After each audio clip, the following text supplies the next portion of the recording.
What's up guys, it's Adam FPL and welcome back to the second official video on my channel this season. In this video, it's my Game Week 1 final team reveal.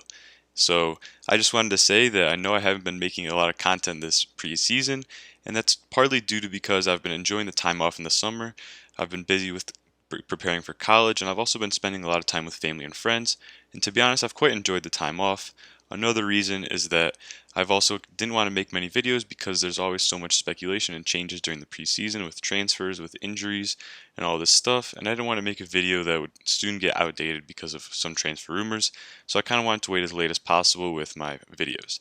I made a promoted player video, which I'll link in the description below if you want to watch that as well. And yeah, this is going to be my Game Week 1 team, which is pretty much set. There's always going to be a couple possible final changes. I'm an FPL manager like all of you guys, and I may change my decision last minute. But yeah, if you guys enjoy the video and you get to the end, drop a like, helps the channel out a lot. Subscribe if you're new, and yeah, let's get into the team. So this is the team right here. We first have Sanchez in goal. I'm going to be going for a 3-4-3 most likely. I view that as the most flexible formation.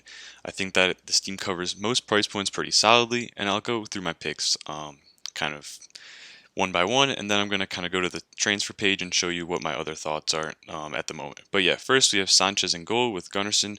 Gunnarsson is just a Brentford goalkeeper. I think he's like the third or second string. I got him instead of Foster because if Foster gets sold heavily, he's highly owned. I could lose 0.1 in value, and I don't want to be losing value early on in the season. So I've gone for a Brentford goalkeeper here. I'm likely not going to get 3 Brentford players anytime soon, so I've gone for him there. Sanchez, I think he's the best 4.5. I flirted with Bachmann a lot. He's the most highly owned goalkeeper in the game for a reason this preseason, and if you look at the fixtures, that kind of shows you why. So they have Burnley, Watford, and Brentford in the first 4. I don't view Everton as a horrible fixture either, and Brighton statistically have shown that they're a really good defense last season, and I think that they can keep clean sheets. I don't know about going double Brighton defense. I already have a few double ups in my team of other teams, and I kind of want to spread the risk a little bit, kind of be safe. Last season I started off pretty poorly. With my Game Week 1 team, I had a lot of risks and there are a lot of unproven players. So my goal this season is to kind of have a better start and start off with a little bit less risky picks in my team, kind of spread the risk a little bit, get some interesting players in there as well, but also stick to the template. So yeah, we have Sanchez in goal. I think Brighton can do well. The only knock on him is he doesn't get great saves points or bonus points due to the fact that Brighton are such a good defense. They don't concede a lot of shots. But I think that Sanchez can still do well given those fixtures and kind of just set and forget him for the first few weeks up until I wildcard. Now next we have Trent in the defense, the first premium. He's been a lock in my team this whole season. Haven't really changed much that. Look at the fixtures for Liverpool. They've got Norwich, Burnley. I'll play him in Chelsea because he's just a set and forget defender that I'll play every week. Play Leeds, Crystal Palace, and Brentford in the first 6. So Liverpool's fixtures are really good. They do warrant a triple up. At the moment, I do have a triple up. But I think that Trent, with his set piece threat, his crossing, has a goal threat. He's looking fit and ready for preseason. He had a full preseason to kind of build back from that injury that he suffered pre-Euros, and I think he's going to be ready and hungry. And I think Liverpool are going to attack those fixtures. The first few game weeks, they always kind of start off strong, and the fact that they've had a full preseason with most of their first team players, I think is really beneficial. And yeah, Trent, highly owned, not surprising, he's a great pick.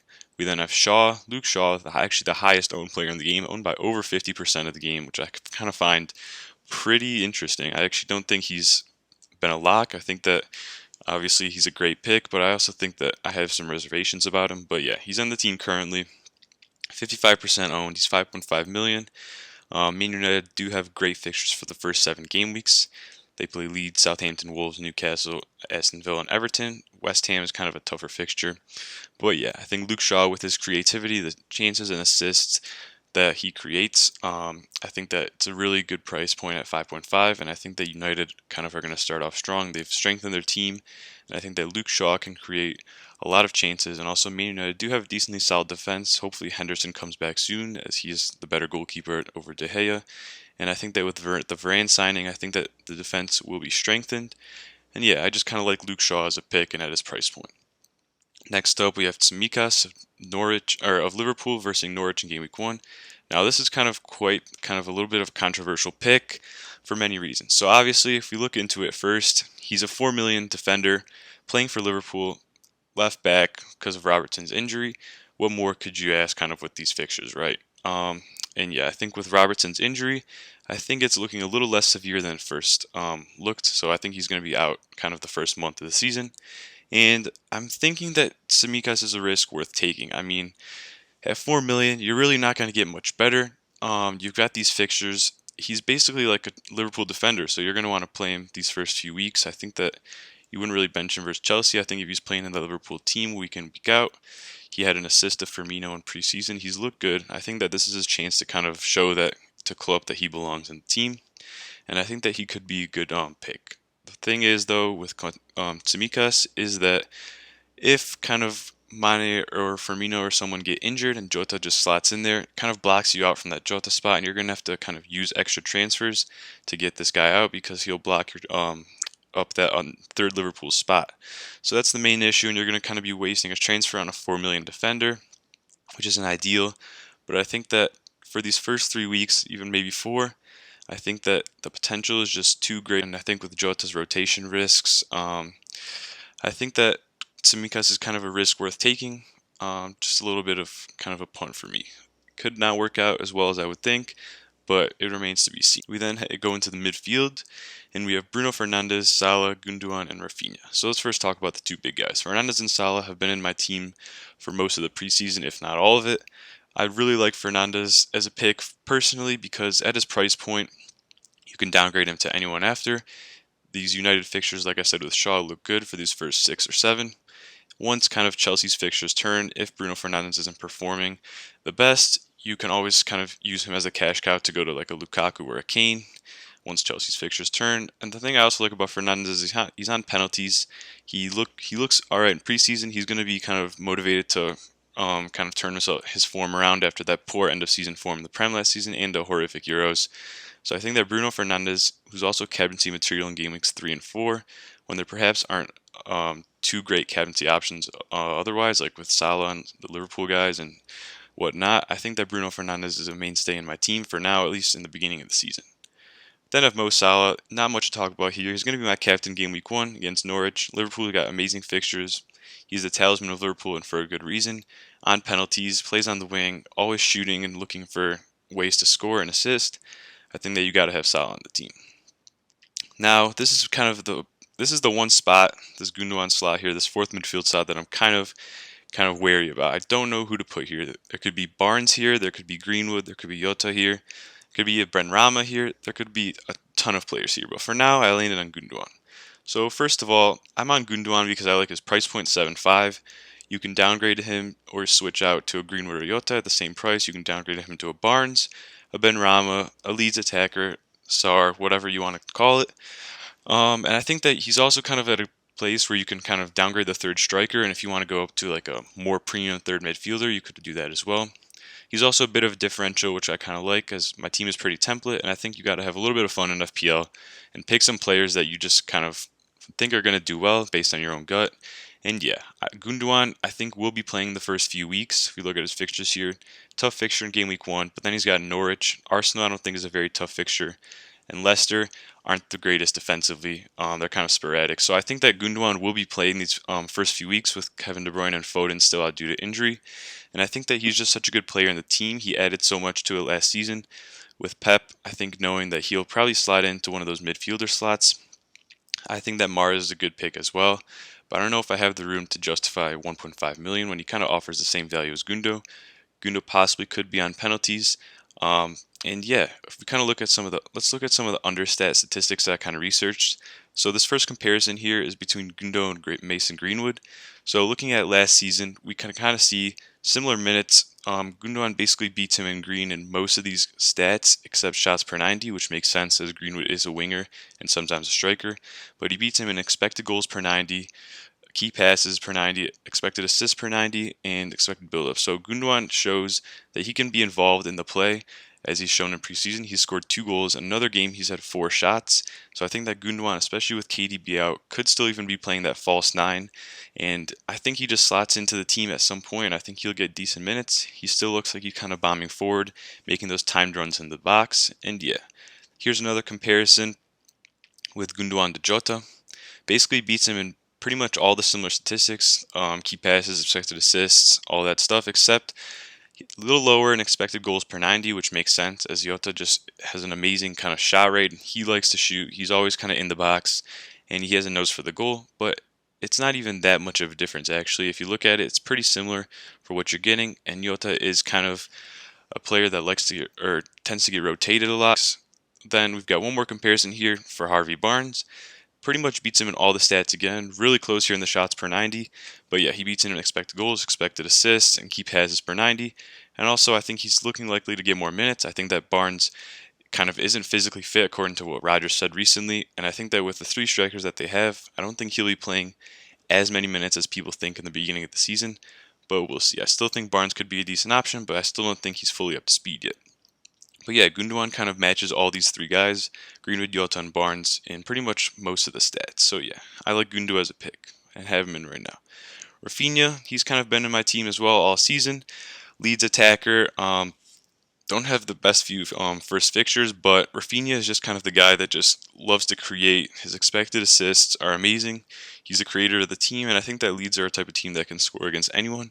And I like Rafinha. I kind of can have him for these nice fixture run right here. Already have him in place, not worry about him. I don't think there's too many bad fixtures here. I like Rafinha. I like his creativity. His involvement in Leeds attack is paramount, and I think that he's a great player to have at 6.5 million. Onto the forward line. We have Tony, Ings, and Antonio. Ings and Antonio have been in my draft for a while now, but I'm going to start with Tony. So Tony is I'm kind of hot and cold on him. I don't really know if I want him, but he does have high ownership. He's great at 6.5 million because he's on penalties. He's pretty much guaranteed to get 90 minutes every game. He's pretty much Brentford's talisman, and he scored, I think, 31 goals last season, had 10 assists. So obviously there's always going to be a decline when you move from the championship to the Prem. But if you even have that total, you get about like 15, 16 goals. So I think that Tony is still a good option. I think that potentially the fixtures aren't the greatest. You have Arsenal here and Villa and Brighton. Those don't look like amazing fixtures to me, but I think that he's kind of like an enabler, and I think that at 6.5, he's kind of the greatest option you can have. You can't really ask for much more, and if he fails, there's always kind of someone to jump off of. We're looking at like Pookie maybe in game week 5. We're looking at maybe Adam Armstrong even if he comes around. And yeah, I don't know. Tony, I think that he just is a good option, and I have a kind of a good feeling about him. Then have Ings. Ings has amazing fixtures for the first 3 games. He obviously moved to Aston Villa from Southampton. And I think that Ings, his ownership just rocketed up actually with that transfer. It shows that a lot of people are kind of paying closely attention to the game. I think Ings, he's been fit. He's been going in preseason for Southampton, so I think he should be starting for Villa game week 1 this weekend. And these 3 fixtures are pretty much the best fixtures you can get to start. And I think that with the chances that Villa create, all the new players they've brought in, the likes of Buendia and Bailey, are big creators in the team. And I think that Aston Villa just need a clinical striker like Ings to put those chances away. Also has a good chance of being on penalties when El Ghazi's not on the pitch. And I like this price point at 8 million. You can always move him to Bamford or Calvert-Lewin if need be. So it kind of covers that price point. Then I have Antonio, been in my drafts for a while as well, £7.5 million. Fixtures look pretty good attacking wise for West Ham with Newcastle. I think Leicester can be got at 2. Crystal Palace and Southampton are good fixtures as well. And yeah, you've got a tough United fixture here, but Leeds, Brentford, and Everton aren't too bad either. Antonio's been playing a lot of preseason minutes, which is very encouraging. Shows that he's kind of raring to go. His hamstrings have held up well, and hopefully they kind of do for the beginning of the season at least. I think when he's fit, as we always say, he's a great pick. His expected stats are off the charts, and comparing him to other players around his price point. And yeah, he's just kind of a fun pick as well. A player that I like and I'd like to have in FPL, as he's always kind of done well for me. And yeah, the bench, we've got White, Ayling, and Gilmore. White is kind of a player that rotates well with Ayling.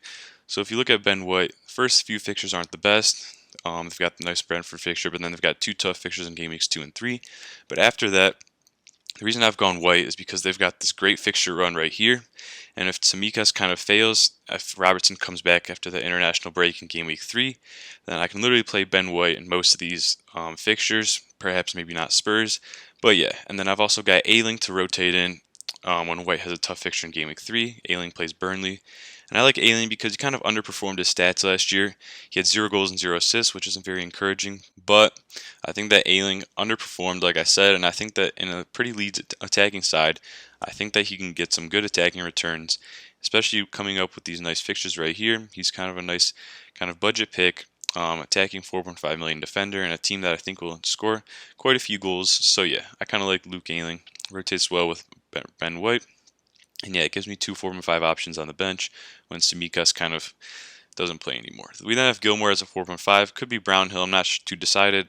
There isn't too much thought going into this, but Gilmore is a Chelsea player, so there's my Chelsea bias. And from what I've heard, he's looked good in preseason. He's kind of been playing a lot of balls into the box, looking good, making a lot of key passes. He could be on some corners, so yeah, I've got Gilmore in there for now, but it's nothing too special with the 4.5s. If we then go to the transfer page, I still am considering a couple other things. So one option I am considering is going with Son in a 4-4-2 and just getting a 4.5 striker that doesn't play. Could be anyone, so let's just put Obafemi in. And yeah, then this would give me a bench of Obafemi, Gilmore, and Ayling most likely. So I'd have to play 4 at the back. So I'd have to play these guys. The only problem is that my bench kind of is weakened with this, and I don't know if Son is the best option. Nuno kind of said in his recent quotes that Kane is looking like staying, but I think he's not too happy about it. So I don't know if Kane and Son will have as good of a chemistry as they did last year, with Kane kind of not really mentally into it. I think that Kane still wants that move to City. And I still don't think if Son kind of goes out wide, new system under Nuno, we don't know how he'll do. Obviously, won't be on penalties if Kane's still on the team. I don't know if Son's the best option. He maybe just be a wait and see for me. Still highly owned though at 22%, so he is someone worth considering, and clearly a lot of people do like him. I am also considering a different 7.5 midfielder other than Gundogan. So like I said, it could be Barnes, it could be Greenwood, could be Jota. It just kind of a matter is who I kind of think is going to perform. So Greenwood is kind of a nice option. The only thing with Greenwood is that I'd then have 2 triple ups, double up right here, and I don't know if I want to kind of have, if one team gets caught out with COVID or something, then that could be a big problem for my FPL team. But yeah, those are kind of the things I'm looking at. Captain in game week 1 will be Salah. Vice captain most likely on Bruno. Could be on Trent, but we'll see. But yeah, Salah Norwich away, and yeah, that's pretty much the team. As like I said, there could be a couple last minute changes that I'll let you guys know on my Twitter, which is linked in the description below. But yeah, that's a video. If you made it this far, like and subscribe, as it's always greatly appreciated. And I'll try to answer all your questions in the comments below. Let me know how your teams are going, if your tinkering is done, if your team's ready. And yeah, let me know who you think is going to be relegated and who's going to kind of get top 4, as I'm also curious to hear that. But yeah, it's Adam FPL, and I'll see you guys on the other side of the game week and in the next video. Bye.